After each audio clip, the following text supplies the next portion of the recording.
What's up, YouTube? My name is John Jags, and today we are talking about these speed lines. Now, speed lines are a great way to add a little bit of extra flair or fun or pizzazz to your animation, and this method is free. What's better than free? Well, I mean, technically you have to buy a computer and the power, the electricity to buy or power that computer, and then you gotta spend the time. But anyways, let's dive right into After Effects and I will show you how to pull off this speed lines effect. Let's roll that intro.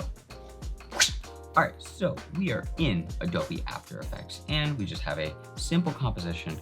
To see those comp settings, hit Control K and we can just see title, width, height 1920 by 1080 HD, 24 frames, 10 seconds. This doesn't really matter, but just so you know.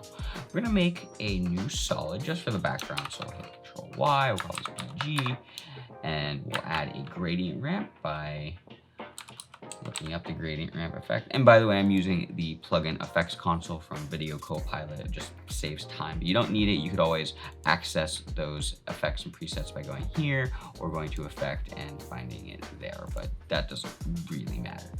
So we'll change this to a nice dark blue and maybe set this to a radial ramp and swap and bring that down. So we got a little bit more fun background. All right, so now we need to add the right-on effect, and that's what's gonna create this speed line. So we'll hit Control Y again, and we'll call this right on, as opposed to right on, man. This is right on.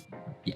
All right, so we'll add another effect, right on, and you can find that under Effects and Presets. If you just look it up, it'll be right there. And we're gonna set this to on transparent, and you'll see here very faintly there's a little dot. Should bring up that brush size so we can see that dot a little better. All right, and refit our comp. And then what we're gonna do is we're gonna go to the beginning of the composition, or play ahead there, and we'll make a keyframe on the brush position. We'll set this to, let's say 480, and then we'll go forward, say 1 second. So you could just page down 24 times, or just go there and 1440. The numbers do not matter. Change the brush spacing to 0.0001, and then maybe change the length to say 0.5. So it has some sort of decay, so to speak. Now, we will see, hey look, there's a line. Great. So that's getting us started. Now we need to have something to have some speed lines. So let's turn off this right on effect by poking the little eye out. So we don't see it right now, but we'll come back to it. So we'll go to our shape tool, double click that, and we'll make a shape that takes up our entire screen. But if we hit UU on the keyboard, it will reveal our adjusted properties, anything that has been changed by us or is of significance for value, so to speak.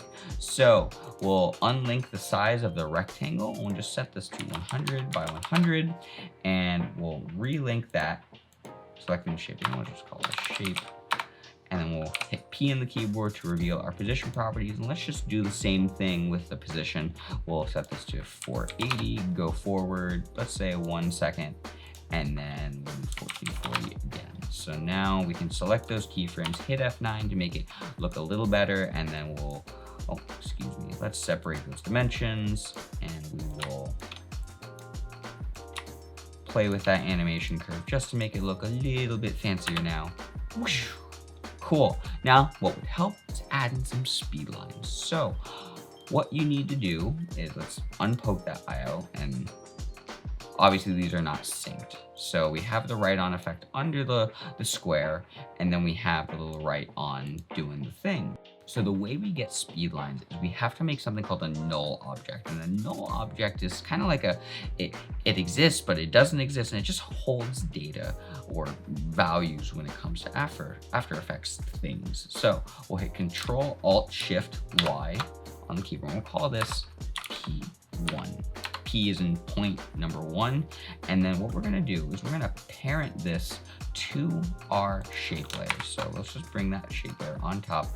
And if we hit Control Shift H, we'll see our property. So we can see that here's our null object right here. And if we take this little whip thing and we hold shift and parent that, it'll automatically go to that position. So now if we scrub through our timeline, our null is following that. So we're getting somewhere now. So what we can do, and this is where it gets a little hairy with some expressions, we need to tie our brush position, this guy here, to our square null, not the square, the null itself. So what we're gonna do is we're going to go to our point and hit P, and we're going to go to our brush position and alt click on the stopwatch. We're gonna pick whip that to the position. What we're gonna see is not much is gonna happen. And the reason why is because the way this works is the brush position needs to have a value. And because the point is looking at the square and just copying that value, it doesn't actually have a value. So if we see as we scrub through, it's just staying at 0, 0. So we have to change this expression somehow. And the way we do that is instead of looking at its position relative to the null and the square, we're going to look at the entire composition. So we're going to get rid of the transform position. We'll call, or type to comp, left parenthesis, right parenthesis, left bracket, right bracket, 0, 0, and then enter. And then what we'll see is it will follow and sort of sync.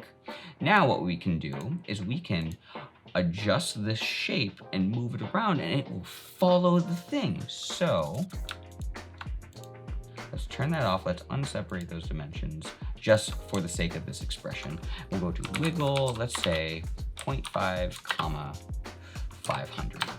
And what this expression is basically saying is I want you to wiggle your value, change your value sporadically 0.5 times per second, or every half second, work on changing your value. And how much are you gonna change your value? So 500. So if we hit enter, now we're gonna see this little speed line following the thing. And then what we can do is we can go into that right on effect and we can just change the brush size. We can change the wiggle value to be even greater. Let's say 1, so it'll move a little bit faster. Let's just say 3, because I want to really exaggerate this. There we go. We got a speed line effect. And now what we can do is we could make more nulls if we want to. So let's just duplicate the P2 or P1 into P2. We'll go to the right on effect and we will duplicate that. And we can hit EE on the keyboard to reveal all of our expressions. And we can just set this to P2.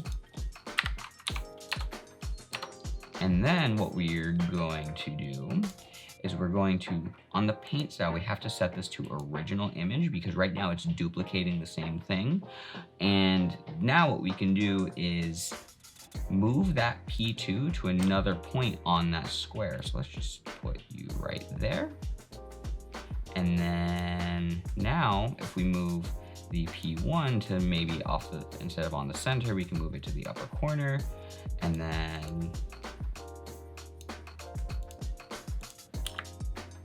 we'll get that. Now, the issue with this method is you tend to get the beginning of it tends to offset, so you might just want to offset it just a little bit. Right now I have snapping on, so we can just turn that off and just change the position of that guy so it's not getting, so it's not doing the overlap and making it look weird and funky. And then now we got that. And then we can go into our right on effect. We can change the brush size. Let's just say 2, 2, and we can change the stroke length. Let's say 0.25, 0.25. And it's doing the thing. Very cool. And you can add more points to this if you want to, or you can do some fancy things like add some mats or displacement maps or whatever, but this general idea gets you started. So I hope this video was educational, useful, or entertaining in some capacity. If you have questions, comments, concerns, hit me up in the comment section down below or wherever, and I will see you beautiful people in that next video. I'm gonna go get some food. I think in that last video we asked, what did you have for lunch? So what did you have for dinner? Or what are you having for dinner? Because I'm always thinking about food. So it's food time. Bye.